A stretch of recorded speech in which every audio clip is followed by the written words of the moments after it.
मेरा नाम राघव है और ये कहानी मेरे साथ हुई थी जब मैं एक मेडिकल स्टूडेंट था। मैं एक छोटी सी जगह से हूं, लेकिन पढ़ाई के लिए मैं बनारस आया था। बनारस जिसमें हर गली एक कहानी है, हर मंदिर एक रहस्य है और हर शाव घाट एक छुपा हुआ डर। मैं बनारस के एक पुराने हॉस्टल में रहता था। यह हॉस्टल एक पुराने हवेली से बदला गया था जो कई सालों तक बंद रहा था। कहते थे कि यह जगह पहले किसी अघोरी साधु की थी जो लोगों के भूत प्रेत उतारने का काम करता था, लेकिन एक दिन वो अचानक ही लापता हो गया। तब से ये जगह बंद पड़ी थी जब तक इसे एक मेडिकल कॉलेज के स्टूडेंट्स के लिए हॉस्टल नहीं बना दिया गया। मुझे ऐसे भूतों वाली कहानियों पर विश्वास नहीं था, लेकिन हॉस्टल में आते ही अजीब चीज होने लगी। रात को अक्सर मुझे एक लड़की के चीखने की आवाज सुनाई देती थी। जब भी मैं उस आवाज की तरफ जाता, सब कुछ शांत हो जाता। मुझे लगा कि ये बस मेरा वहम है, लेकिन एक दिन हॉस्टल के एक पुराने कक्ष में मुझे एक डायरी मिली। ये डायरी एक लड़की की थी, सिया। सिया यहाँ एक हॉस्टल वार्डन की बेटी थी जो कई सालों पहले गायब हो गई थी। उसकी डायरी के आखिरी पन्ने में लिखा था, वो मेरी अंदर आ रहा है, माँ मुझे बचा लो। उसी रात जब मैं सो रहा था तब मुझे एक भयंकर सपना आया।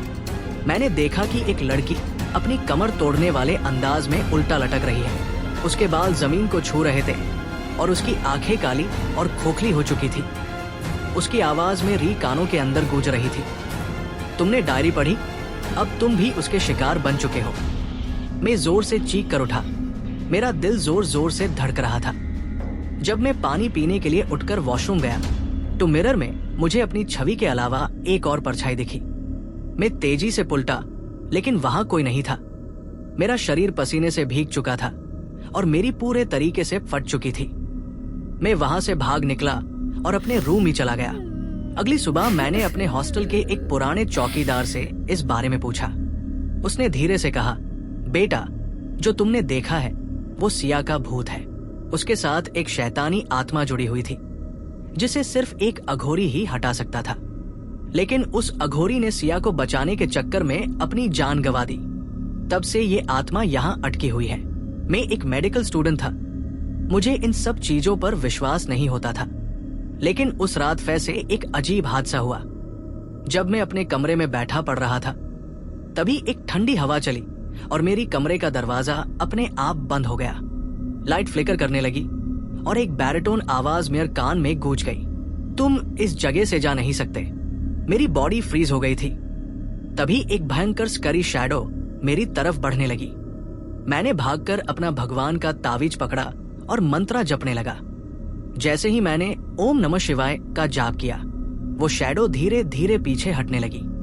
तभी मुझे समझ आया, इस भूत से सिर्फ आध्यात्मिक शक्ति से लड़ा जा सकता है। मैं तभी एक प्राचीन मंदिर गया जो हॉस्टल के पास ही था। वहां मैंने एक महंत जी से मदद मांगी।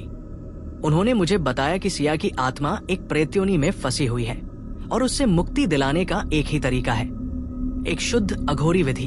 उस रात महंत जी और मेन हॉस्टल के उस कक्ष में गए जहां सिया की आत्मा अटकी थी। महंत जी ने एक हवन कुंड जलाया और मंत्रों का उच्चारण करना शुरू किया। धीरे धीरे उस कक्ष की हवा भारी होने लगी। अचानक एक जोर का तूफान उठा और सिया की आत्मा एक काले धुंध की तरह सामने आ गई। उसकी आंखों से खून टपक रहा था और उसकी चीखें मेरी कान और गांड फाड़ने वाली थी। महंत जी ने हवन कुंड से एक रोली मिश्रित पानी मुझ पर डाला और मुझे कहा, जल्दी इसे सिया के ऊपर छिड़को। मैंने कांपते हाथों से वो पानी सिया की आत्मा पर छिड़क दिया। एक भयंकर चीख के साथ सिया की आत्मा कांपने लगी और धीरे धीरे हवा में विलीन हो गई। सब कुछ शांत हो गया। अगली सुबह जब मैं उठा, मुझे लगा जैसे एक भारी बोझ में री सीने से उठ गया हो। मैं जानता था कि सिया अब मुक्ति पा चुकी है, लेकिन हॉस्टल छोड़ने से पहले एक आखिरी बार मैंने उस कक्ष में झांक कर देखा। वहां एक दीवार पर हल्का सा लिखा था, शुक्रिया। मेरी रूह काम गई। मैंने जल्दी से हॉस्टल छोड़ दिया। आज भी जब मैं बनारस की यादों को याद करता हूँ तो मुझे वो एक रात हमेशा याद आती है। शायद कुछ चीजें हमेशा रहस्य ही रहनी चाहिए। सब्सक्राइब करें bloody pumpkin for more such stories.